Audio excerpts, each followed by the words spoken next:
Hello दोस्तों, स्वागत है आप सभी का हमारे यूट्यूब चैनल पे। आज हम सभी स्टेट ऑफ मैटर के बारे में बात करेंगे, यानी कि स्टेट ऑफ मैटर चैप्टर को पढ़ेंगे। ठीक है, इस वीडियो में आप सभी को स्टेट ऑफ मैटर के कुछ बेसिक नॉलेज और कुछ लॉज के बारे में बताऊंगा। ठीक है, तो चलिए देखते हैं स्टेट ऑफ मैटर। ठीक, स्टेट ऑफ मैटर यानी कि स्टेट ऑफ मैटर यानी कि मैटर का रूप, यानी यहाँ मैटर का अर्थ क्या हुआ, मैटर का डिफिनीशन क्या हुआ। यहाँ पे मैटर का डिफिनीशन हो सकता है anything that can occupy space, यानी जिसके पास स्पेस हो, मास हो और वॉल्यूम हो। ठीक, कोई भी मैटर यानी कि any matter occupy space, mass and volume, that is called matter. Okay, तो मैटर के बारे में तो जान लिए इसे, जिसके पास जो स्पेस ऑक्युपाई करे और जिसके पास मास हो और जिसके पास वॉल्यूम हो, उसे मैटर कहते हैं। ठीक, मैटर होते कितने प्रकार के, पहले ये जान लेते हैं। ठीक है, how many types of matter? There are three types of matter.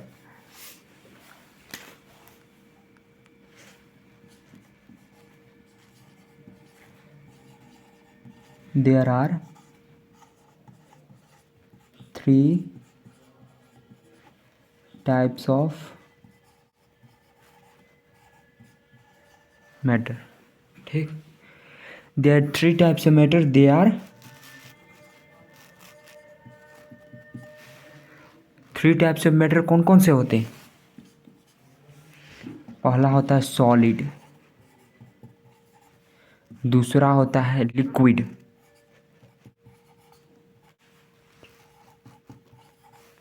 ठीक, और तीसरा होता है गैस। ठीक है, सॉलिड, लिक्विड, गैस, ये थ्री टाइप्स होते हैं मैटर के।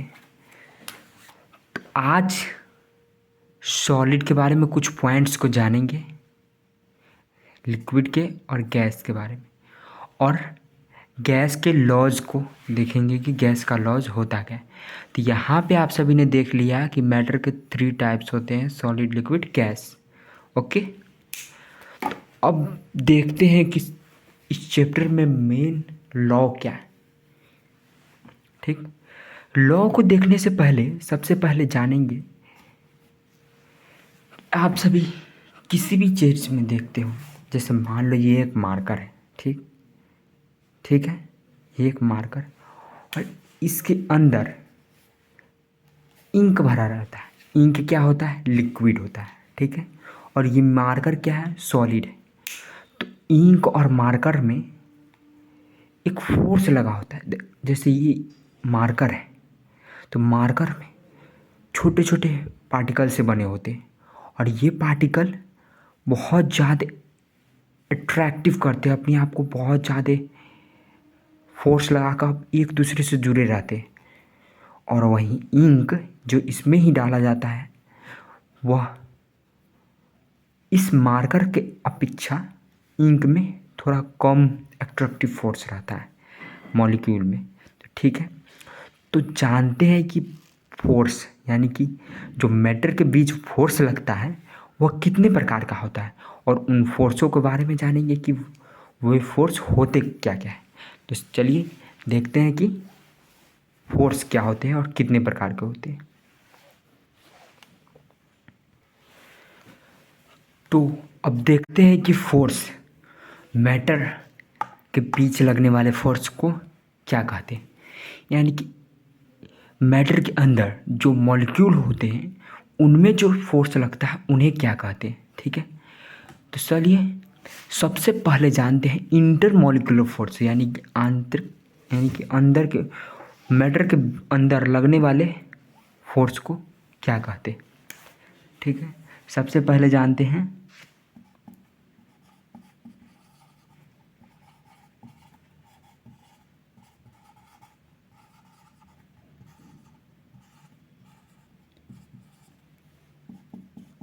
Okay. Intermolecular force, intermolecular force होता क्या है? फोर्स ऑफ अट्रैक्शन और repulsion,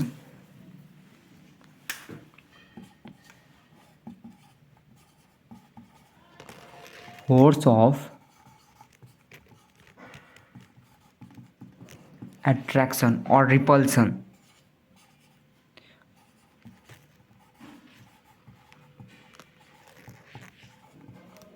between molecules, between molecules of substance,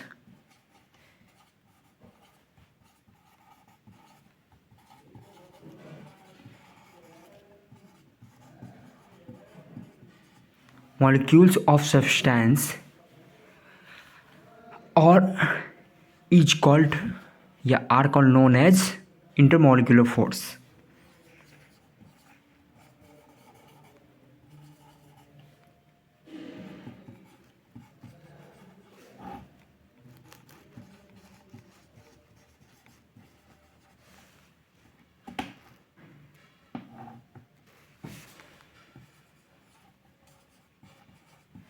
okay, यानी कि फोर्स होता क्या है? इंटरमोलिकुलर फोर्स क्या होता है? फोर्स ऑफ अट्रैक्शन और repulsion between molecule of substance are called intermolecular force. यानी कि इंटरमोलिकुलर यानी मॉलिक्यूल में जो फोर्स लगता है, मैटर के जो मॉलिक्यूल होते हैं उनमें जो फोर्स लगता है उसे इंटरमोलिकुलर फोर्स कहते हैं। क्या फोर्स अट्रैक्ट भी कर सकता है या रिपेल, यानी कि मान लो जैसे कोई एक, यहाँ देख सकते हैं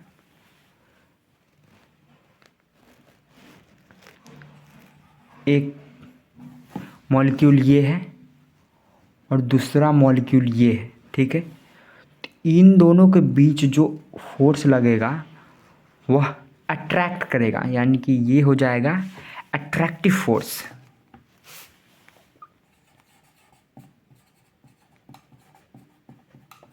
अट्रैक्टिव फोर्स,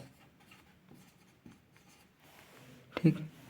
और वहीं पे जब ये मॉलिक्यूल बहुत पास आ जाते हैं, ठीक है, तो इनके बीच जो फोर्स लगता है उसे बोलते हैं रिपल्सन फोर्स, यानी कि रिपल्सन, ठीक। ये रिपल्सन करता है, जब मॉलिक्यूल बहुत पास आ जाते हैं तो वे रिपेल करता है, ठीक है। तो समझ गए इंटरमॉलिक्यूलर फोर्स होता क्या है। अब देखते हैं कि इंटरमॉलिक्यूलर फोर्स, अट्रैक्टिव फोर्स क्या होता है। इंटरमॉलिक्यूलर फोर्स में जो ये अट्रैक्टिव फोर्स मैं बताया हूँ ये होता क्या है और इसे और किस किस नाम से जाना जाता है। तो चलिए देखते हैं इंटरमॉलिक्यूलर फोर्स के बारे में। तो चलिए अब देखते हैं intermolecular attractive force. Intermolecular attractive force होता क्या है। इंटरमॉलिक्यूलर अट्रैक्टिव फोर्स को वंडर वाल फोर्स के नाम से भी जाना जाता है, ठीक है। तो जानते हैं इंटरमॉलिक्यूलर अट्रैक्टिव फोर्स होता क्या है। When molecule of substance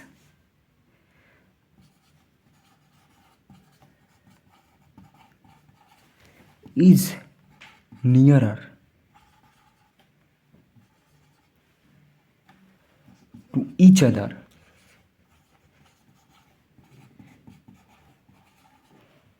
that is to each other,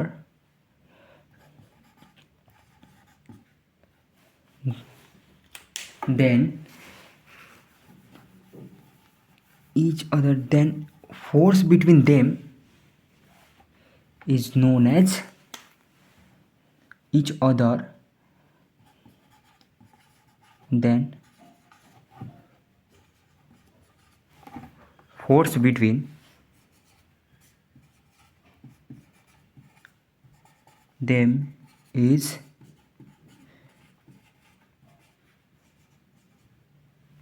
known known as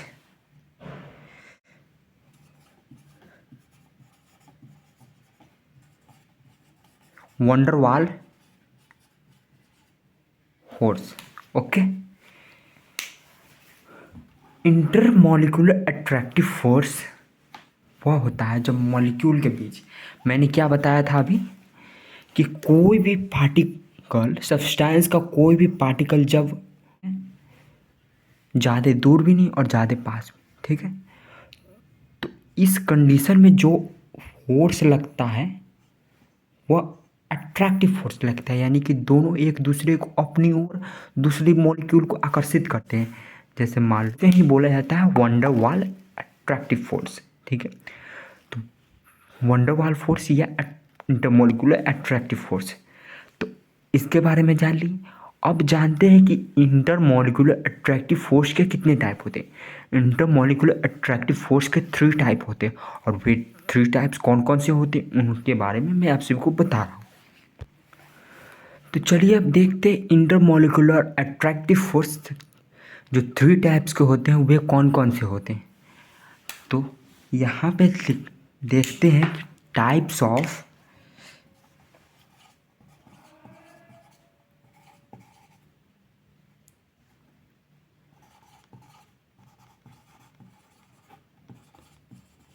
van der वाल या इंटरमॉलिक्यूलर अट्रैक्टिव फोर्स, कुछ भी लिख सकते हैं आप, ठीक है। तो सबसे पहला होता है dipole intermolecular attractive force, dipole intermolecular attractive force, ठीक है। यहाँ पे इंटरमॉलिक्यूलर अट्रैक्टिव फोर्स भी लिख दीजिएगा,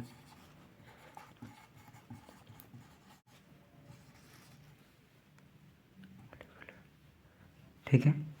और दूसरा डाइपोल इंड्यूस,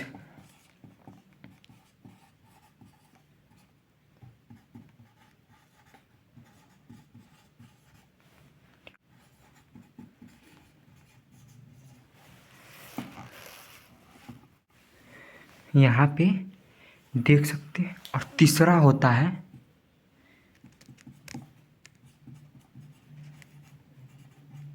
इंड्यूस्ड डाइपोल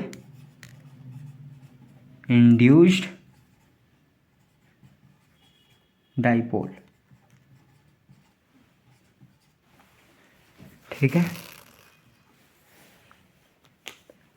तो यहाँ पे देख सकते हैं आप कि types of wonder Waals force is 3 types, dipole intermolecular force, और डाइपोल इंड्यूस इंटरमॉलिक्यूलर फोर्स, और थर्ड होता है इंड्यूस्ड डाइपोल इंटरमॉलिक्यूलर फोर्स, ठीक है। तो यहाँ पे आप सभी ने देख लिया कि टाइप्स ऑफ इंटरमॉलिक्यूलर फोर्स कितने प्रकार के होते हैं, ठीक है। तो अगले वीडियो में देखेंगे कि डाइपोल इंटरमॉलिक्यूलर फोर्स क्या होता है, डाइपोल इंटरमॉलिक्यूलर फोर्स क्या होता है, और इंड्यूस्ड डाइपोल इंटरमॉलिक्यूलर फोर्स होता है क्या है। इन सभी के बारे में देखेंगे, और आगे भी चैप्टर के देखेंगे कि आखिर फोर्स या और भी चीज़ होते क्या है, लॉज क्या होते हैं, ठीक है। तो अभी के लिए इतना ही, अगले वीडियो में मिलते हैं नए टॉपिक के साथ और इन सारे टॉपिक के साथ, ठीक है। तो थैंक यू फॉर वॉचिंग।